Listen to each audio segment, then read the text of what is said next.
voy a comenzar hablando de la filosofía desde el punto de vista histórico. Entonces, en el apartado 5, que es el que se corresponde con la actividad número 4, ustedes tienen justamente esa diferenciación, que hablamos, por un lado, de filosofía en el sentido de actividad propia del hombre, y eso es lo que corresponde en la actividad, y por otro lado, hablamos de filosofía como una disciplina histórica.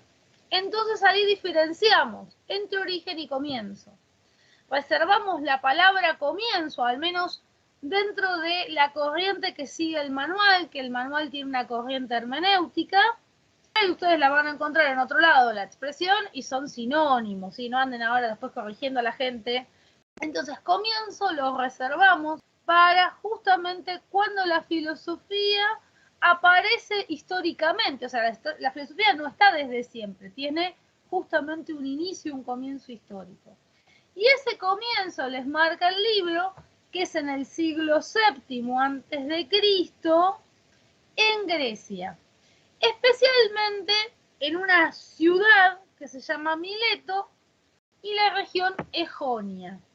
Por eso a los primeros filósofos, por el mismo manual les dice que son los famosos milesios o jónicos. Es lo mismo, porque milesio o jónico es como decir pampeano, que viene de esa región. 3 filósofos que eran de la ciudad de Mileto y que lo que les preocupaba era explicar a la naturaleza con causas que fueran naturales. Entonces vamos a relacionar este aspecto del apartado 5, que es el del comienzo de la filosofía, con el apartado 8. ¿Por qué? Porque en el apartado 8 justamente les habla de ese momento en el que surge históricamente la filosofía. Retomo, decimos que la filosofía surge en Grecia en el siglo VII a.C., especialmente en esta región llamada Jonia. Pero cuando decimos que surge la filosofía, también al mismo tiempo decimos que surge un nuevo tipo de pensar, una nueva manera de pensar, una nueva manera de comprender la realidad, de explicarla. Antes había otro pensamiento, que ese otro pensamiento va a seguir conviviendo con el pensar filosófico, pero en el siglo VII aparece una novedad. Es eso lo que les está diciendo el texto. Entonces, antes del siglo VI o VII hay otro modo de pensar, que ahí es donde empieza el apartado 8. ¿Cuál es ese otro modo de pensar? El que llamamos el mítico o mito. Entonces, el apartado 8 le señala que hay 2 formas de pensar o 2 formas de explicar la realidad, que a una se la denomina mito y que es anterior. Desde que empieza la historia griega está ese modo de pensar mítico, y después aparece el modo de pensar del logos, y de ahí viene la palabra lógica. Mito significa narración o relato. También significa palabra verdadera, como le dice el texto, pero especialmente significa narración o relato. No hay que confundir que cuando nosotros hablamos de mito dentro del contexto del mundo antiguo, la palabra mito no tiene el peso que se le va a dar en el siglo XVII y en el siglo XVIII, cuando surja el iluminismo, que cuando veamos la unidad 3 se van a dar cuenta por qué tiene ese peso, donde la palabra mito en el siglo XVII y XVIII se deforma y se utiliza para hablar de algo falso, es decir, algo peyorativo. El mito es una forma de explicar la realidad donde, justamente como la palabra lo dice, se basa en relatos. En relatos siempre fundacionales, es decir, en relatos donde plantean los mitos griegos, que son los que me van a interesar acá en este punto, la concepción del mito griego, ¿no? A veces me explican, supónganse, el origen de un rey y me dicen, o de la familia de un rey, donde supuestamente es hijo de Zeus o hijo de Poseidón y eso, bueno, de alguna manera amerita que sea rey. O también me pueden decir el origen de una flor, ¿sí? Por ejemplo, el famoso mito del narciso que se usa en psicología, en realidad el mito del narciso para los griegos era la explicación del surgimiento de la flor del narciso, que es una flor que surge al lado de los espejos de agua. Entonces, como parece que se mira a sí mismo, la flor del narciso, está ese mito, del mito de Narciso, que es el muchacho que murió ahogado por mirar su propio reflejo, enamorado de sí mismo, ¿no? Y de ahí después en psicología se habla de narcisismo. Entonces los mitos sí son esas historias donde puede haber centauros, donde puede haber dioses, o donde los reyes tienen un antepasado divino. Los mitos sí son esas historias. Pero ¿por qué decimos que no es algo falso? No es porque yo crea en los centauros o crea en Poseidón o crea en Zeus.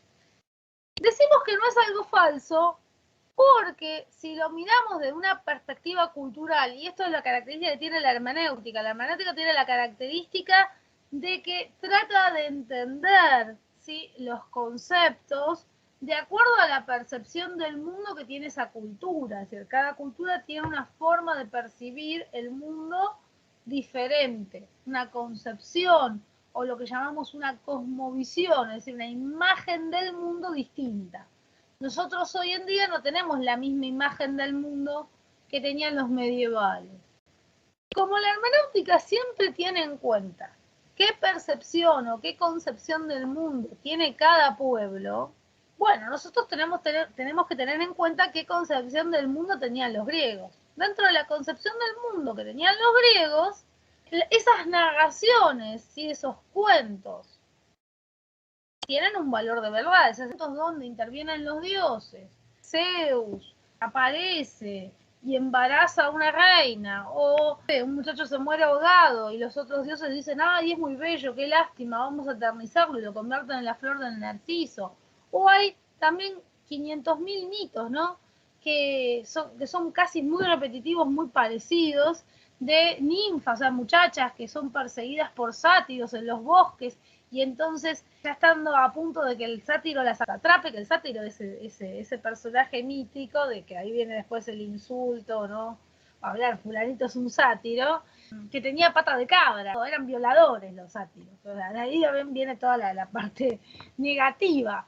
Anda persiguiendo a alguna muchacha en el bosque y las muchachas de repente cuando veían que ya estaban a punto de ser atrapadas, le pedían a los dioses, ¿no?, que las libraran del sátiro. ¿Y qué hacían los dioses? Bueno, las transformaban en árboles, flores y demás. Entonces tenemos 2 millones de mitos explicando que la flor de esto, que la flor de aquello, que el árbol este o aquel es de alguna mujer que escapó un sátiro o algún dios. Por ejemplo, el laurel se cuenta que es de, no me acuerdo ahora qué personaje mítico, qué muchacha que estaba escapando, ¿no?, de que la estaba persiguiendo el dios Apolo. Nada más ni nada menos, la estaba persiguiendo el dios Apolo y esta chica no quería hacer nada con el dios Apolo, entonces pidió a los otros dioses que la salvaran, ¿no?, de una violación con el dios Apolo, porque los dioses no tienen mucha moral, que digamos, estos dioses. Bueno, y entonces la salvaron y la transformaron en el árbol del laurel. ¿Sí? Así tenemos un montón de mitos de ese estilo. Pero ¿qué pasa? Para la concepción de esa cultura, eso es verdadero. Es tan verdadero como que a un católico le diga que el hombre proviene de Adán y Eva. Entonces, por eso no tenemos que darle ese significado negativo, porque para los griegos no tenía un significado negativo. Era una explicación de la realidad donde necesariamente intervienen los dioses o nos remontamos a un principio de los tiempos, o sea, nos remontamos a un pasado muy remoto, del cual es imposible hacer historia, y que en ese pasado se plantearía, supónganse, el origen de los árboles, de determinadas familias sacerdotales o determinadas familias gobernantes, o el origen de un río, es decir, hay mitos para lo que se les ocurra, hay mitos de todo tipo. Y es más, a veces hay distintas versiones de un mito. Y eso dentro de la mentalidad griega, lejos de justamente representar algo falso, que haya varias versiones de un mito, representaba que era más verdadero el mito. sea, esa variabilidad de versiones dentro de la estructura mental de los griegos antiguos, eso le daba mayor veracidad al mito. Por dar un ejemplo, el mito del laberinto y el minotauro, el mito que más prosperó a nuestros días era de que el minotauro era un personaje con cuerpo humano y cabeza de toro. Pero ojo, que los griegos no en todas las regiones de Grecia se creían ese mito. O sea, sí se creía el mito del minotauro, pero en muchos casos creían que el minotauro, sostenían algunas versiones del mito, que el minotauro no era un personaje con cabeza de toro y cuerpo de hombre, sino que era un hombre, pero que tenía, digamos, bastante perverso, ¿no? Bastante macabro. Por dar un ejemplo, de los mitos tenemos muchas versiones. O Eros, otro ejemplo, Eros. Algunas versiones dicen que Eros es hijo de la diosa Afrodita y Hermes, y otras versiones dicen que Eros es hijo de Afrodita y Ares. ¿Qué versión tiene razón? Cualquiera de las dos. En realidad hay otros elementos que intervienen, que no me quiero meter para no volverlos locos, simplemente les señalo. El mito es una forma de explicación, para que quede claro, de la realidad, donde generalmente se trata de explicar el origen de algo, sea el origen de la flor, repito, de un río, de una familia. Así que una diferencia fundamental del mito es que intervienen los dioses. A veces, es verdad, no intervienen no siempre los dioses, pero siempre, lo que siempre tiene el mito en realidad es algún elemento extraordinario, es decir, un elemento muy fantasioso, ¿no? La perspectiva de un griego no es fantasioso, es extraordinario porque no lo puede hacer cualquier hombre, o sea, lo puede hacer un dios o lo puede hacer alguien como superdotado, un héroe, ¿no? Alguien que tiene unas características sobrehumanas. El resto no. Entonces es una de las características del mito, ¿no? O sea, no es un relato cualquiera, no es un relato común, siempre tiene rasgos extraordinarios y se ubica en el origen del tiempo, ¿no? Se ubica en un pasado remoto. No, yo había leído sobre el mito de la yerba mate, que es una leyenda guaraní, que hablaba del sol y la luna, que estaban aburridas cuando se encontraban en un atardecer, o sea, se disfrazaban de mujeres para poder bajar a la tierra, y disfrazada de mujeres un jaguar las quiso comer, digamos, las quería cazar. Y un cazador las avergó en su casa, y ellas en agradecimiento le dejaron en la puerta de la casa una planta que era en ese momento la yerba mate, y ahí nació la yerba mate. Ah, mira, bueno, ahí está, ¿ves? Está bien, muy bien, esos son ejemplos de mito. ¿Qué pasa? Los mitos para la cultura en la que provienen son verdades, son explicaciones, en este caso de la yerba, es una explicación de la yerba, ¿sí? Donde, bueno, ¿a qué se remonta? A un acto extraordinario. En este caso es un acto extraordinario porque también hay personajes que son extraordinarios, ¿no? La luna y el sol como dioses que se pueden transformar, metamorfosear en personas, se habían metamorfoseado en mujeres, andaban caminando por ahí y, bueno, agarran y le dejan la yerba, digamos, al cazador o al que las defendió. Bien, perfecto, es un ejemplo perfecto de mito. Bien, entre los griegos es distinto el mito, pero básicamente la lógica es exactamente la misma. Entonces es una forma de explicar la realidad. Lo que nosotros queremos que quede claro es una manera válida de explicar la realidad dentro de determinadas culturas o dentro de determinadas concepciones del mundo. Hoy en día para nosotros no es válido, pero para esa cultura sí.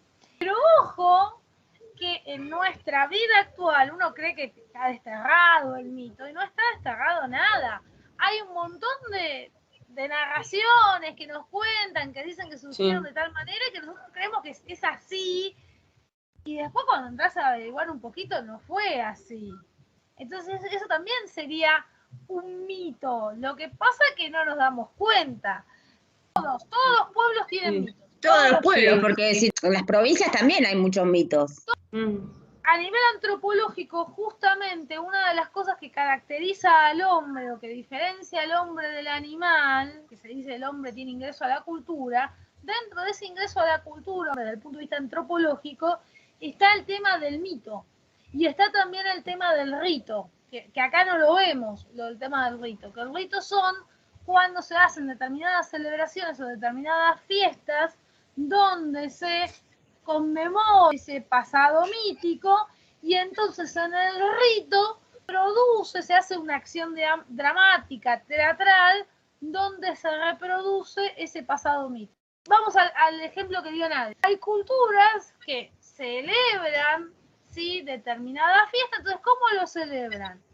Reviviendo ese momento. ¿Cómo se revive ese momento? Alguien interpreta al sol y a la luna, otro interpreta al yacaré, otro interpreta al cazador, y ese momento es una celebración, no es un momento cualquiera, que es una celebración, se lo llama rito. Un ejemplo de rito que nosotros tenemos asumido, sean creyentes o no sean creyentes, es la Navidad. La Navidad, las Pascuas. Aunque esté hoy en día bastante lavado el asunto, la Navidad sigue, digamos, simbolizando el momento de celebración del nacimiento de Jesús. Independientemente de si, bueno, si vas a festejar la Navidad solamente porque te quitas a comer rico con los parientes o a pelearte con los parientes, también esa es otra. Retomo. Entonces, a lo que voy, eso es el mito, ¿sí? Es una manera de explicar la realidad a través de una narración, pero que esa narración es válida, es considerada verdadera por esa cultura. Ahora por otra no, pero por esa cultura sí. O por ese momento histórico sí. Y vuelvo a repetir, nosotros tenemos mitos no religiosos, como cuando en los años 90, ustedes son bastante más jóvenes que yo, se decía que el SIDA surgido porque los africanos habían tenido relaciones sexuales con los monos, ¿no? Entonces, y durante 2-3 años la gente creyó eso. O sea, no tuvo validez de realidad, o sea, fue un mito, literalmente, fue un mito. Mitos tenemos 500.000, y hay mitos en los que no digo que toda la población cree, pero que sí a veces parte de la población sí cree, ¿no? Es decir, que el mito no está completamente desterrado. Cosas religiosas, como por ejemplo, hoy como es la peregrinación de Luján y todo eso no es mito. ¿Qué sería entonces? Es un rito. Los ritos siempre tienen una base en el mito. ¿Qué es el rito? Es una acción que se repite cada cierto tiempo. Cada cultura tiene sus propios ritos que responden a ciertos mitos, a ciertas historias. El de la peregrinación de Luján debe responder de cuando debe haber aparecido la Virgen ahí en la Basílica de Luján, porque la basílica se hizo en un lugar donde supuestamente había habido una aparición de la Virgen. El rito tiene la característica que son acciones que, si bien se repiten en el tiempo, es decir, cada cierta frecuencia de tiempo, son acciones significativas, o sea, tienen un sentido. O sea, el que participa del rito porque tiene un sentido esa acción que hace todos los años o cada tanto tiempo. No es una acción vacía para el creyente. O sea, hay una significación, si hay un sentido en esa acción, que no lo va a tener si yo, no sé, en vez de caminar para el lado de Luján, me pongo a caminar para el lado de Mar del Plata, ¿no? Tal vez no voy a llegar caminando a Mar del Plata, pero no importa. Pero se entiende lo que quiero decir, ¿no? Se le da un sentido. No son acciones vacías, son acciones con significado para esa cultura o para quienes participan de esa cultura. Entonces, para finalizar el mito, el texto lo que también les dice es que como el mito corresponde a un conocimiento divino, no es cualquier persona la que puede transmitir o puede enseñar el mito, sino que solamente lo pueden enseñar personajes extraordinarios, personas elegidas por los dioses. En el caso de la cultura griega, eran elegidos caprichosamente. Entonces, ¿quiénes son esos que me van a contar el mito? O sea, esos tuvieron acceso, ¿no?, a la memoria de los dioses y nos pueden contar algo que ocurrió allá lejos de hace tiempo. Los poetas. Los sabios son los poetas, los que nos transmiten esos mitos. Pero también hay otros sabios que no menciona el texto, que eran hasta antes del siglo VI, eran considerados sabios, por ejemplo, los jueces y los reyes. ¿Por qué? Porque eran elegidos de Zeus, los jueces y los reyes. O sea, en la antigua Grecia, cuando alguien iba a un juicio, que generalmente eran juicios de herencia o juicios económicos, generalmente era ante el rey o ante el juez, por eso digo, generalmente el rey era juez, y se consideraba que el juez estaba inspirado por Zeus. Es decir, una de las características que tiene el mito es que el mito responde a un conocimiento de orden inspirado. La persona que transmite el mito es alguien al que los dioses inspiran. ¿Qué significa que inspiran? Es que los dioses no se le aparecen de alguna manera y le dicen esto es así y así. Bueno, en el caso del juez, no contaba un mito el juez, pero supónganse que vos ibas y les decías, no, mi vecino me robó 2 ovejas. Entonces, como no había en aquel entonces, obviamente, ningún sistema de verificación, ¿qué hacía el juez? Y bueno, esperaba la inspiración de Zeus y Zeus decía, bueno, si es culpable, no es culpable, es inocente. Y el fallo del juez o la sentencia del juez era irrevocable. ¿Por qué? Y porque no era el juez el que en sí había dado la sentencia, era Zeus, a través del juez. Eso es una de las características que tiene la mentalidad mítica. Otros personajes que eran sabios dentro de este esquema eran los sacerdotes, es decir, aquellos que eran encargados de cuidar los templos, de llevar a cabo las celebraciones de los dioses en las fechas que correspondían, porque tenían más de un dios, eran politeístas, ¿no? Cada dios tenía su propio templo. Y además cada los dioses más importantes tenían templo en todas las ciudades, entonces tenían distintos sacerdotes. Bueno, esos sacerdotes que cuidaban los templos, hicieron, digamos, las celebraciones correspondientes a ese dios, también eran sabios. Eran personas elegidas por los dioses para hacer esa tarea y tenían lugar a tener un conocimiento superior al que tienen el resto de los mortales. Entonces tenían un lugar de autoridad en ese sentido. Hay un filósofo, en realidad un historiador, que se lee mucho en filosofía, que se llama Marcel Detienne, que hablaba, no es el único que habla de esto, pero sí marcándolo en este momento cultural o en este momento histórico, Marcel Detienne dice que justamente la palabra en la antigua Grecia, la palabra es poder. ¿Por qué? Porque la palabra del sabio no es la palabra de cualquiera, es la palabra de alguien que tiene autoridad. Entonces la palabra de alguien que tiene autoridad, la palabra representa poder. ¿Sí? O sea, para que la palabra tenga poder, la persona que la dice tiene que tener una autoridad. ¿Y quién le da autoridad a la persona en ese contexto? Los dioses. ¿Sí? Entonces ahí se establece no solamente un sistema cultural, sino un sistema jerárquico de poder. El poder le pertenece a quienes son elegidos, a quienes tienen este conocimiento divino. Entonces, de cultura a cultura hay diferencias. Ahora nosotros nos estamos limitando no solamente a la cultura griega, pero Claro, van a encontrar sí. diferencias, de cultura a cultura van a encontrar diferencias. O sea, puede haber grandes matices que sean distintos. Por ejemplo, en la cultura judía, sí, si la tengo que analizar de manera antropológica, no mirada, digamos, desde quien puede estar involucrado si es judío, quienes ejercen justamente ese rol de conocimiento divino son los profetas. ¿Por qué? Porque los profetas son Claro. aquellos a los que Dios se le aparece y les dice, nadie decirle al pueblo tal cosa. Yo puse, profe, que es una manera de explicar la realidad a través de una narración. Muy bien, pero hay que agregar ahí que no, además de ser una narración, es una narración donde intervienen los dioses o personajes extraordinarios. Sí. Y que además, también otro punto importante para poner, digamos, dentro como de la definición, es que lo que se explica es el origen de algo. Profe, en mito, en función, puse explica algo desconocido, no sé si está bien. Sí, muy bien, está bien, explicar algo desconocido o explicar el origen. Más que nada el origen. Puede ser desconocido, eso también no está mal. Pero fundamentalmente es explicar el origen, cómo surge. O sea, el origen va a ser una explicación de la realidad a través de una narración. Okay. Por eso el cuadrito que les planteaba de la función está bien, lo que puso Chip, por eso yo corregí, para eso estamos, para corregir, que mejor que decir de algo desconocido es decir que explica el origen. Vamos con el logo. Cuando aparece la filosofía, justamente aparece irrumpiendo este modo de pensamiento y planteando una forma de pensar distinta.